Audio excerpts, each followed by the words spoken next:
విద్యార్థి లోకానికి మీ English as నమస్కారం ఫ్రెండ్స్. మనం ఇప్పుడు సింపుల్ ఫ్యూచర్ టెన్స్ గురించి నేర్చుకుందాము. ఈ క్షణం నుంచి జీవితంలో చివరి క్షణం వరకు చేయబోయే పనులు అంటే భవిష్యత్తులో చేయబోయే పనులను తెలియజేటకు ఈ టెన్స్ వాడాలి. ఒకసారి సూత్రం చూడండి. Subject plus shall and will two helping verbs ఉంటాయి. V1 తర్వాత ఎక్స్ట్రా వర్డ్స్ రావాలి. మరి ఏ సబ్జెక్ట్ తర్వాత ఏ హెల్పింగ్ వర్బ్ రావాలో చూడండి. ఈ తర్వాతనేమో షెల్ రావాలి, అలాగే విల్ కూడా వాడచ్చు. యూ దే హీ షిట్ కి ఓన్లీ విల్ వాడాలి. ఇప్పుడు సూత్ర ప్రకారంగా ఎగ్జాంపుల్స్ చూద్దాం. I shall go to Hyderabad tomorrow, నేను రేపు హైదరాబాద్కి వెళ్తాను. We shall go to Hyderabad tomorrow, మేము రేపు హైదరాబాద్కి వెళ్తాం. You will go to Hyderabad tomorrow, మీరు రేపు హైదరాబాద్కి వెళ్తారు. They will go to Hyderabad tomorrow, వారు రేపు హైదరాబాద్కి వెళ్తారు. He will go to Hyderabad tomorrow, అతడు రేపు హైదరాబాద్కి వెళ్తాడు. She will go to Hyderabad tomorrow, ఆమె రేపు హైదరాబాద్కి వెళ్తుంది. చక్కగా అర్థమైందని ఆశిస్తూ సెలవు.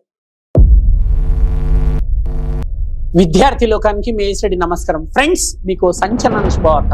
ప్రపంచవ్యాప్తంగా కొన్ని కోట్ల మందిని ఊరిస్తున్న కేవలం 7 రోజులలో ఇంగ్లీష్ నేర్చుకునే టెక్నిక్ వచ్చేసింది.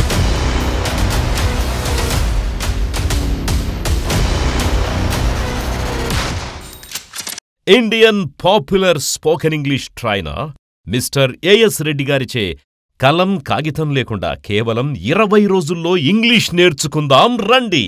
ఏఎస్ రెడ్డి గారి ప్రత్యేక శిక్షణలో ఇప్పటి వరకు 1000 బ్యాచులకు పైగా 20,000 మంది విద్యార్థులు శిక్షణ తీసుకోవడం జరిగింది. మరిన్ని వివరాలకు సంప్రదించండి. As Reddy's spoken English. ₹1000 కాకుండా కేవలం ₹1000కే ఆన్లైన్ ద్వారా ఇంగ్లీష్ నేర్పించడానికి గొప్ప అడుగు వేస్తున్నారు AS Reddy spoken English Hyderabad వారు. వెంటనే కాంటాక్ట్ చేయండి.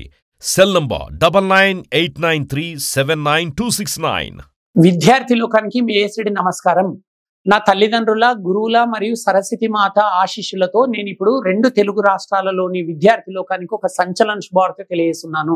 నేను 1,00,000 మందికి ఉచితంగా ఇంగ్లీష్ నేర్పించాలని నిర్ణయం తీసేసుకున్నాను.